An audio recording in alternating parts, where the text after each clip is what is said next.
Vous avez été directrice des ressources humaines dans de grands groupes internationaux pendant 30 ans. Vous êtes aujourd'hui coach, certifié de l'école du Dojo. Pouvez-vous nous expliquer ce que c'est que le coaching en entreprise?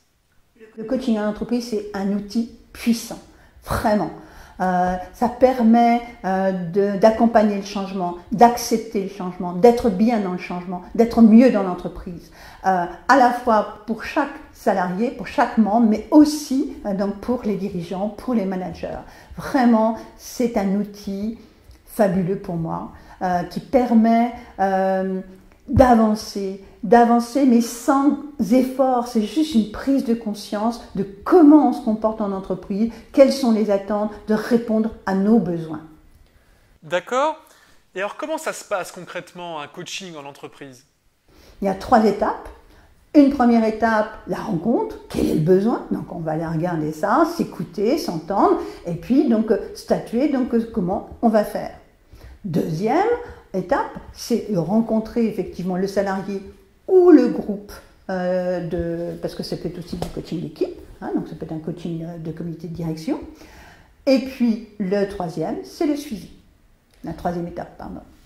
D'accord. Alors pouvez-vous nous donner un exemple d'accompagnement, de coaching en entreprise que vous avez réalisé récemment en nous présentant notamment les résultats qu'on peut obtenir? Tout à fait. Alors, j'ai en tête une chef de service qui était dans une entreprise depuis plus de 20 ans. Et vraiment, le directeur m'appelle en me disant qu'il y avait une grosse difficulté sur cette personne. Ils étaient attachés, mais elle avait vécu une dépression, ça n'allait pas. Gros problèmes relationnels dans l'entreprise, des résultats vraiment en chute. Elle était responsable de 70 personnes, donc c'était quand même très important. Elle a beaucoup de savoir-faire et il ne savait plus comment faire avec elle. Donc j'ai rencontré cette personne, elle m'a fait confiance, donc bien sûr ça reposait sur la confidentialité et une confiance mutuelle partagée. On a travaillé sur certains outils qui lui ont permis de prendre conscience de ses propres comportements, l'importance de changer ses comportements vraiment, et également les moyens, les outils, mais surtout ses moyens et ses ressources qu'elle avait en elle, ce qu'elle avait à sa disposition, ce qui lui convenait. Ça a été mis en place.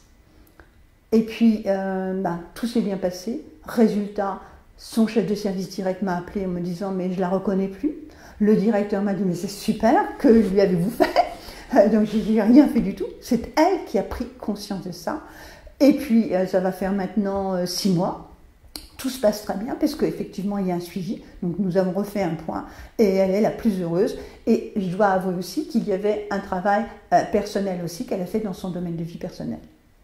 D'accord, très bien. En tout cas, on vous remercie Sylvie pour cette explication du coaching en entreprise très simple.